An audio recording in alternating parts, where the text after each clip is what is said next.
Welcome back to Weekend Live. Well, Parliament resumes this week with border protection and the fallout from the Banking Royal Commission's report set to dominate discussion.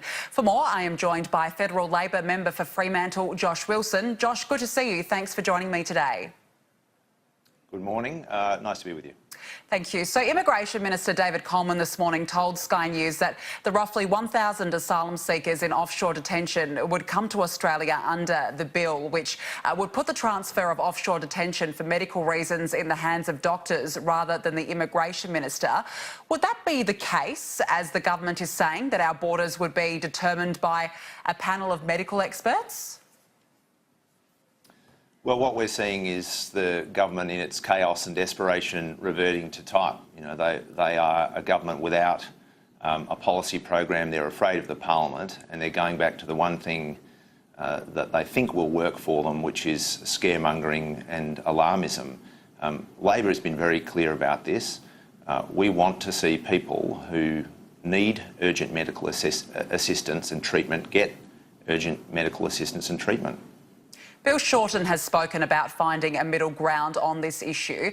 Does Labor stand by the bill as it stands, or will it be pursuing compromises or adjustments? Well, we've been clear all the way through. You know, we support a rules-based and rigorous approach to migration and to border security, but we believe that people on Manus and Nauru who need urgent medical treatment should get it, and it's hard to understand how anyone could argue about that.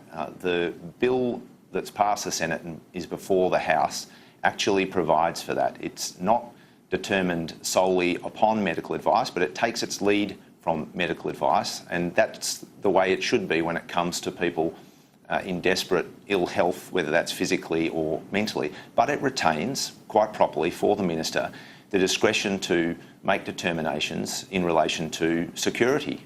That's what the bill does. The government is running around in its desperation, trying to misrepresent the bill and trying to scaremonger and demonise refugees. The government is also arguing that the Christmas Island Detention Centre would need to be reopened if this bill passes. Would that be the case?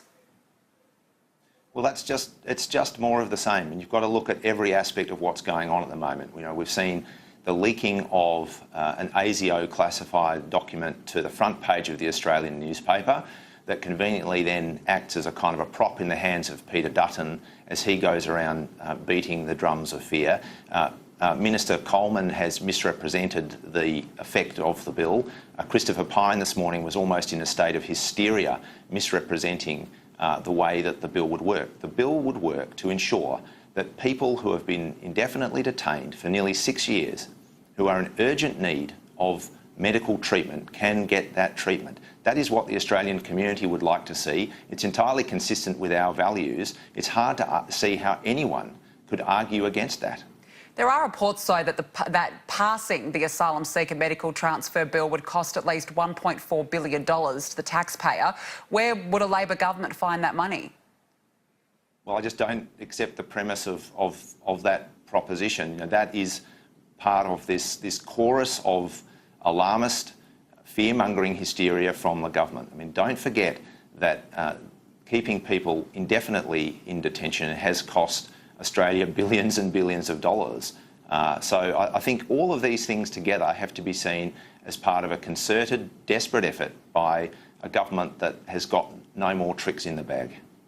Let's talk now about the fallout from the Banking Royal Commission's report. Labor has vowed to establish a bank cop if it wins the federal election. What would this entail?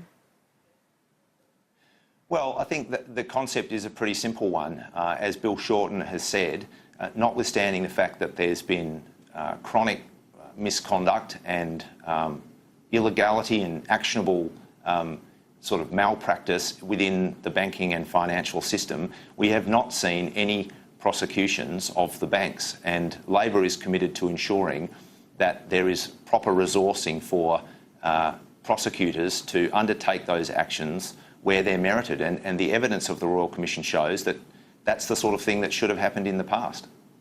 The government has been saying has been dismissing Labor's calls for federal parliament to sit for an extra 2 weeks in March to deal with these recommendations. Would the legislation be rushed? if it was to occur within that 2-week period? No, I mean, look, be serious. This is a government that is afraid of Parliament. That is where we have got to in Australia. This is a government that is mortally afraid of the Parliament. We are going back tomorrow. They will open the doors of Parliament for 5 minutes and close them shortly after that. They have no positive policy program. They've got no preparedness to take on all of the serious issues before us: a weakening economy, stagnant real wages, the consequences that should flow from the Banking Royal Commission, action on climate change. None of those things are going to be dealt with because this government is afraid of Parliament and is not prepared to get on with doing the kinds of things that the Australian community expects us to do on their behalf. Let's talk now about the franking credit inquiry. If Labor is so confident of its policy, then don't you think it should be put to a committee and have the questions asked by retirees and others? We've got no problem with a proper and full and wide examination of our policy. You know, we have done what the community expects of political parties, which is to be completely upfront and clear about our policy intentions. In some cases, you're going to make changes that don't suit everybody.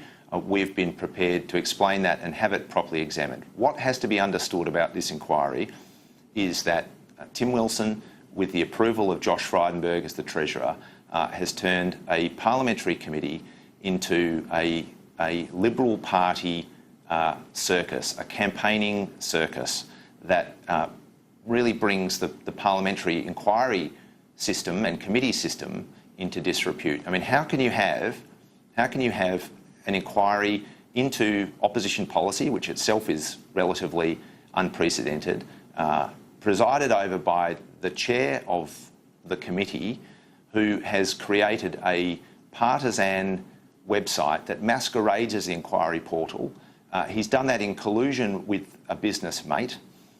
He has colluded with that same business mate to manipulate the hearing schedule so that hearings can coincide with Liberal Party and advocate campaigning opportunities.